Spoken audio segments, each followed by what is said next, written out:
저란 사람의 전생이 과연 있는 건지, 또 아버지의 삶, 남편의 삶 그게 내 전생인 건지, 전생이란 게 실제로는 없다고 하는데 진짜 전생이 있는 건지, 그렇다면 나의 다음 생도 있는 건지, 내가 깨달으면 다시 안 태어난다거나 깨닫지 못하면 진짜로 다시 태어나는지 그걸 한번 물어보고 싶습니다. 어떤 사람이 길을 가다가 귀신을 봤어요. 얼굴은 창백하고 옷은 하얀 소복을 하고 있고 머리는 길게 늘어뜨렸고 여잔데 눈에 눈물을 머금고 있어요. 그래서 저기 여자 귀신 있다 이러니까 옆에 가던 사람이 어디 저기 있잖아. 거기 어디서 아무것도 없는데 이랬어요. 아니 저기 있잖아 이랬어요. 너 어디 사람이 헛거보고 그래. 그건 뭐가 있어 아무것도 없잖아 이러니까 아니 넌 적어도 안 보여? 이러는 거예요. 그래서 한 사람은 있다 그러고 한 사람은 없다 그러고 한 사람은 헛거봤다 그러고 한 사람은 그것도 못 봤다 하고 나무래고 이러면 누 말이 맞아요.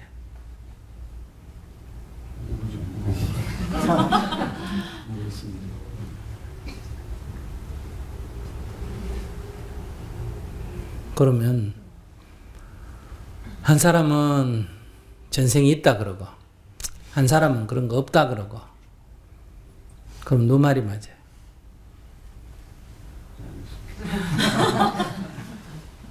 그런 문제예요. 그건 그리 중요한 문제가 아니다. 있다고 해도 검증할 수가 없고 없다고 말해도 검증할 수가 없다.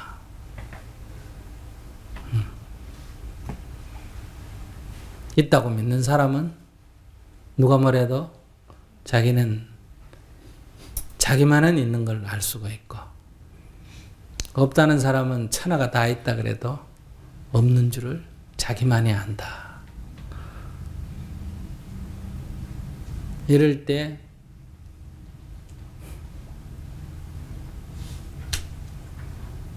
이걸 남 말을 믿고 내가 있다에 편들 거냐 없다에 편들 거냐.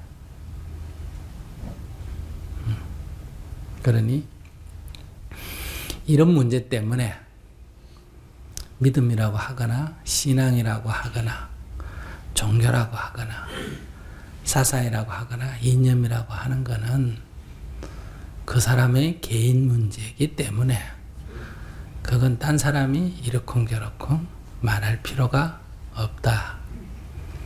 자꾸 그것을 있다는 사람을 처벌하거나 없다는 사람을 처벌하거나 이래 됐기 때문에 헌법에다가 이것은 개인의 자유다. 그 누구도 침해할 수가 없다. 거기에 대해서는 언급을 하지 마라. 이렇게 딱 일반 법률도 아니고 헌법에다가 딱 못을 박아놨어요. 그러니까 그것은 질문거리도 안 되고 남의 거를 간섭할 것도 안 되고 그건 그냥 개인의 믿음의 자유 항목에 속한다. 마누라가 절에 다니면서 기도는 열심히 하는데 남편 밥은 제대로 안 해준다. 그래서 스님께 공개적으로 질문을 했더니 마누라가 옆에 있다 들었는지 누군지 소문나면 창피해서 그런지 아무튼 밥을 꼬박꼬박 해준다. 그래서 문제는 해결이 됐다. 이래서 이제 고맙다 그러는데 이런 것으로 고마움을 삼으면 즐거움으로 삼으면 이제 세세생생이 윤회하게 된다.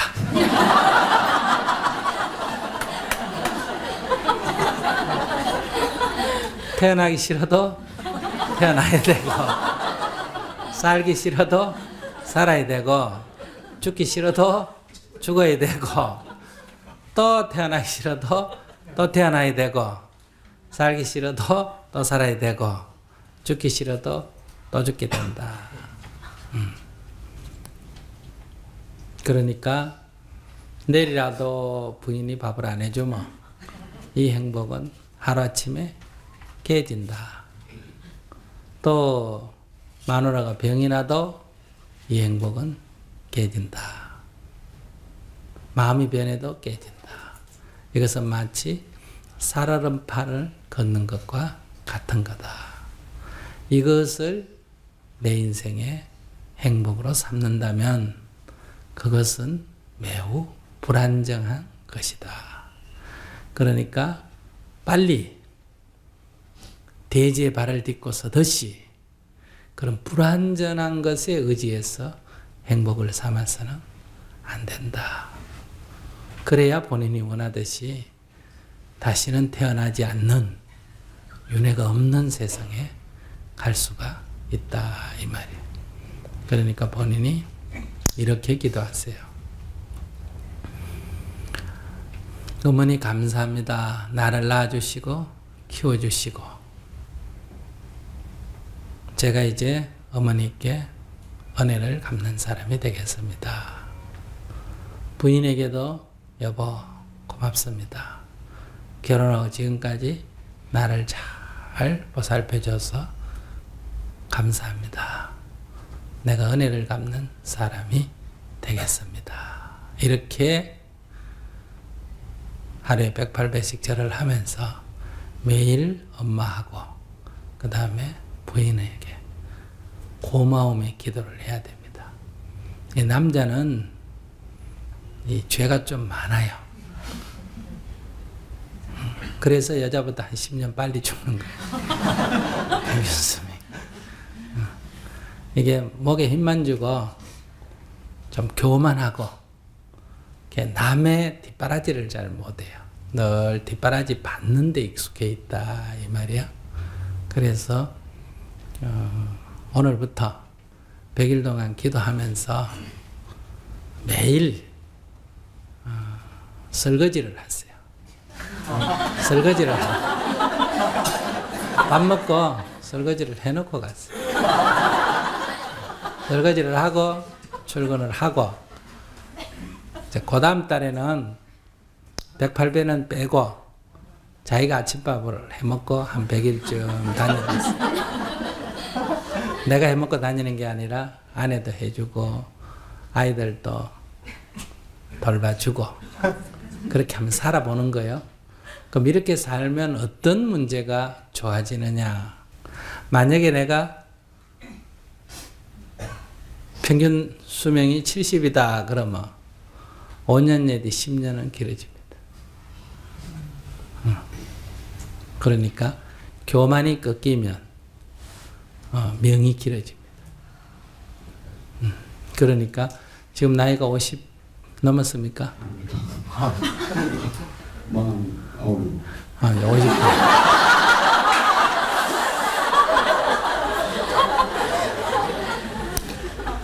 지금이라도 한 몇 년 이렇게 숙이는 연습을 좀 하면 늙었어도 아무런 문제가 안 생깁니다. 근데 젊어서 너무 뻣뻣해서 이게 숙일 줄을 모르면 이게 지금 50고비를 넘어가는데도 요때 뭔가 깨닫고 숙여버리면 그래도 괜찮은데 여기 뻣뻣한 게 그냥 가버리면 굳어버리면 이제 수명도 짧아지고 그 다음에 옛날에 이런 말 있잖아. 늙음하게 고생한다 이런 말 있죠. 그리고 외로움이 따릅니다. 외로움이. 그러니까 나이 들면 부인도 이렇게 혼자 있을 때 심심하고 자주 가까이 잘 안 오고 자꾸 밖으로 돌고 애들도 젊을 때 돈 벌 때는 아빠 하더니 나이 들면 꾹뻑 인사하고 가까이 안 오고 자꾸 밖으로 돌아요. 그래서 늙어지면 좀 쓸쓸해집니다. 그 과보가 이미 딱 정해집니다. 그러니까 그걸 미연에 막아야 되거든요. 그래서 지금 오히려 이걸 계기로 해서 내가 이렇게 남의 뒷바라지를 해주는 연습을 합니다. 이거 돈 갖고 팥줄부 사놓고 하면 안 됩니다. 예를 들어서 이거는 자기가 직접 해야 됩니다. 돈으로는 안 되고. 그러니까 처음 100일은 연습을 하라고 이렇게 설거지만 해주고 다음 100일은 식사 준비해가지고 뒷바라지를 한번 해봅니다. 그래 보고 그것이 좋아서 그냥 그 다음부터는 의무적으로 안 하고 저절로 하게 되면 그 이제 본인의 의무니까 저절로 하면 그 다음부터 복이 되고 그 다음 막 아이고 스님 시킨 대로 200일만 했으면 됐지 난 이거 하기 싫다 이래도 그 공덕으로 나중에 큰 재앙을 막을 수가 있다. 그러니까 아무리 힘들더라도 원래 50 넘기 전에 200일만 사실은 100일이에요. 앞에 100일은 연습이니까 그걸 기도 삼아 한번 해보시면 아마 생각지도 못할 뭔가 자기 삶에 큰 기쁨을 얻을 수가 있을 겁니다. 여기 질문을 할 수 없는 분이 있어서 제가 질문을 대신 읽겠습니다. 어떤 분이냐면 지금 이렇게 귀에 장애가 있어서 말을 못 하시는 분들이 오늘 이 법회에 한 20명이 참여를 하셨어요. 그래서 그분들을 위한 질문인데 이 질문하시는 분이 통역을 해야 되기 때문에 질문을 해버리면 통역을 못 한다고 스님 보고 스님한테 대신 질문을 해달래요. 그래서 제가 쟤한테 대신 질문하겠습니다. 귀삼보하옵고 원심의 회장을 맡고 있는 엄재면입니다.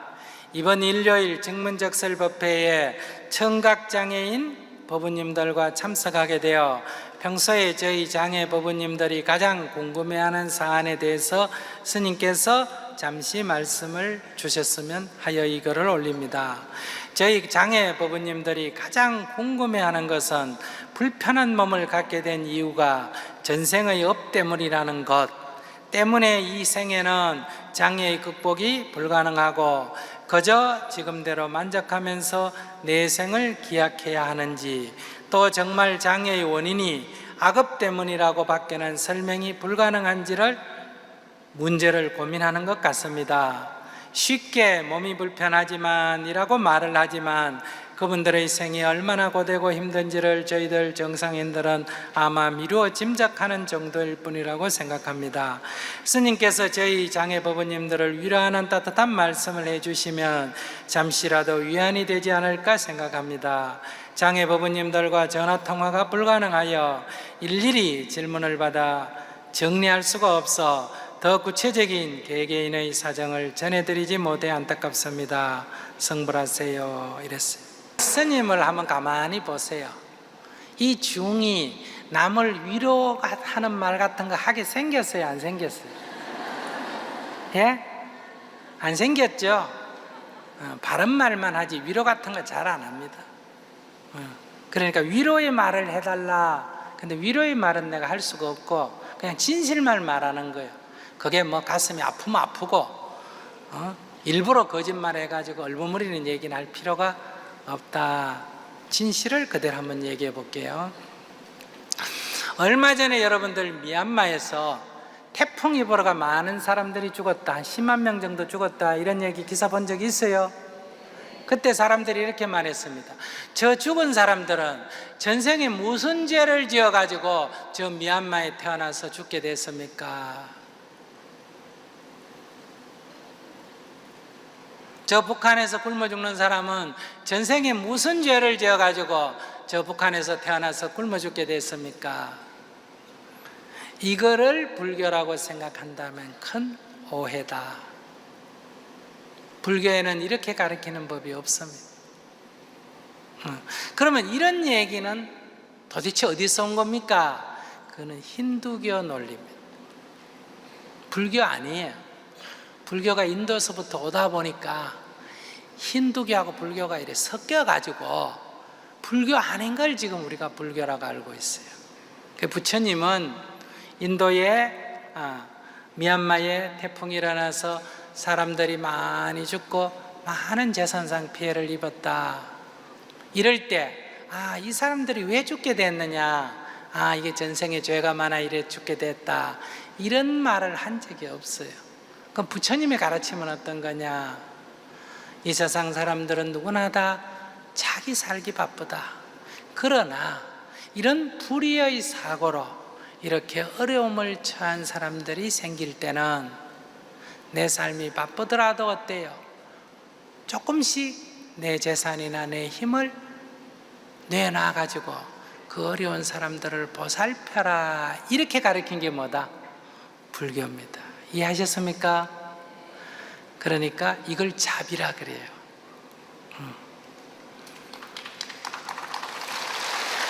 그럼 제가 무슨 말을 하려는지 짐작하셨죠? 예.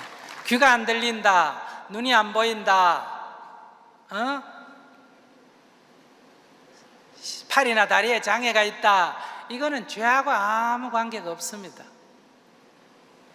이건 그냥 하나의 사고를 당해서 팔이 부러졌으면 하나의 사고고, 다시 말하면 유전적으로 그런 일이 있다면 그냥 그것은 유전적인 문제고, 그 다음에 유전적으로 문제가 없는데 청각장애나 시각장애나 지체부자유가 있다, 유전적으로 문제가 없는데, 그럼 이거는 엄마 탓이.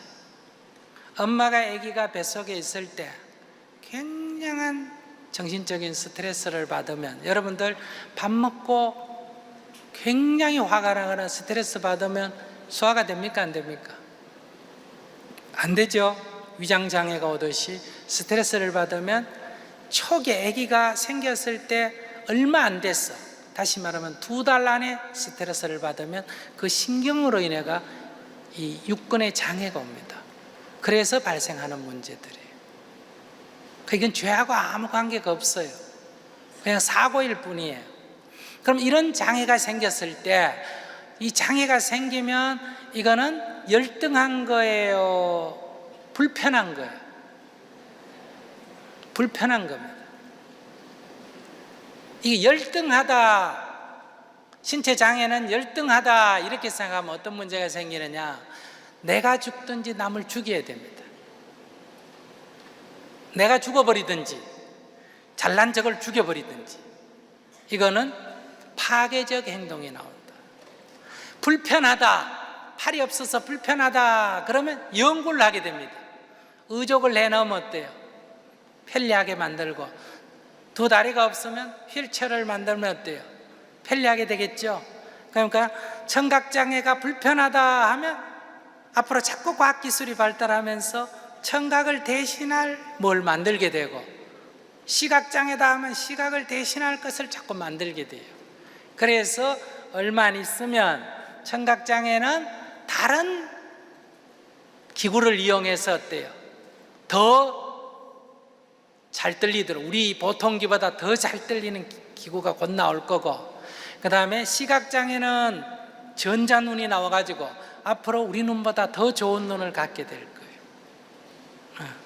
그러니까 이것은 다만 불편하다 할 때는 개발하게 된다, 편리를 위해서 개발하게 된다, 이런 얘기. 옛날에는 남자는 힘이 있으니까 우월하고 여성은 힘이 없으니까 열등했어요. 그런데 남녀는 열등한 것이 아니라 서로 다를 뿐이에요. 오늘날 기계가 발달하면 이게 덩치 크고 힘이 별 필요합니까? 안 합니까? 안 하죠. 땅 파는데 꽃게기 갖고 하면 힘 있는 남자가 필요하지만, 포크레인 운전하는 데는 여자나 남자나 같아요? 달라요? 똑같지. 그래서 이 세상은 서로 다를 뿐이지 우월하거나 열등한 건 본래 없다. 이게 부처님의 공사상이에요. 불생불멸이요, 불구부정이요, 부정불감이다라고 하는 사상이에요. 그렇기 때문에 여러분들이 남녀의 우월성도 버려야 되고, 신체 건강과 장애에 대한 우월 열등도 버려야 된다. 다만 불편할 뿐이다. 그러니 어린아이는 누가 돌봐야 됩니까? 어른이 돌봐야 되고, 노인은 누가 돌봐야 됩니까? 젊은이가 돌봐야 되고, 배우지 못한 사람은 누가 가르쳐야 됩니까? 배운 사람이 가르쳐야 되고, 신체 장애에 의해서 불편하면 건강한 사람이 어때요? 보살펴야 되고, 또 그걸 개발해서 편리하도록 만들어줘야 됩니다. 옛날에는 부모 없는 고아들이 있으면 이거를 천시했습니다. 그러다가 두 번째 단계는 뭐예요? 그들을 모아서 보살폈습니다. 세 번째 단계는 어때요? 입양을 시켜서 보통 사람하고 똑같이 가정을 갖고 살도록 만들었어요. 그래서 앞으로 고아원은 없어집니다. 옛날에는 신체 장애가 있으면 천시했습니다. 버렸습니다. 그 다음에 중간 단계에서는 신체 장애자들을 모아가 보살폈습니다. 지금은 신체 장애도 정상인과 똑같이 어때요? 생활하도록 만듭니다. 다시 말하면 신호등도 소리 나는 걸로 만들고 휠체어가 오르도록 슬립을 만들어서 해결을 하고 모든 것이 다 정상화되어 간다. 이것이 문명의 진보다. 그러니 청각장애 여러분들은 전생의 죄하고 아무 상관이 없다. 그러면 장애인들이 성격이 조금 왜곡된 면이 있습니다. 왜 그럴까? 신체 장애 때문에 성격이 왜곡되는 게 아니라 신체 장애자를 부모부터 아이고 장애다라고 그것을 꺼려했기 때문에 성격적 왜곡이 생겼다. 그러니까 부모가 어떤 장애아를 낳게 되면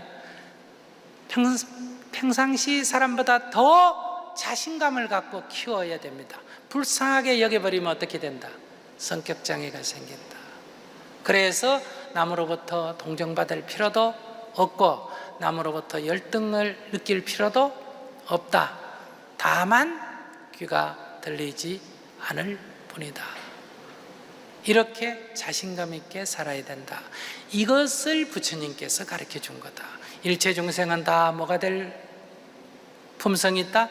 부처가 될 품성이 있다. 일체 중생은 다 평등하다. 이게 부처님의 가르침이지, 신체 장애는 전생에 죄가 많아서 신체 장애 됐다. 이거는 불교하고는 전혀 관계없는 논리다. 근데 오늘 우리 불자들이 불교하고 관계없는 이런 것을 마치 불교이냐 잘못 받아들여지고 있다. 그러니 오늘 청각장애 계시는 분들 이 시간부터 이건 전생하고 아무 관계없는 거구나. 청각장애가 있다고 내 인생에 털 것만큼도 잘못된 게 없다. 이렇게 자신감을 가지시기 바랍니다.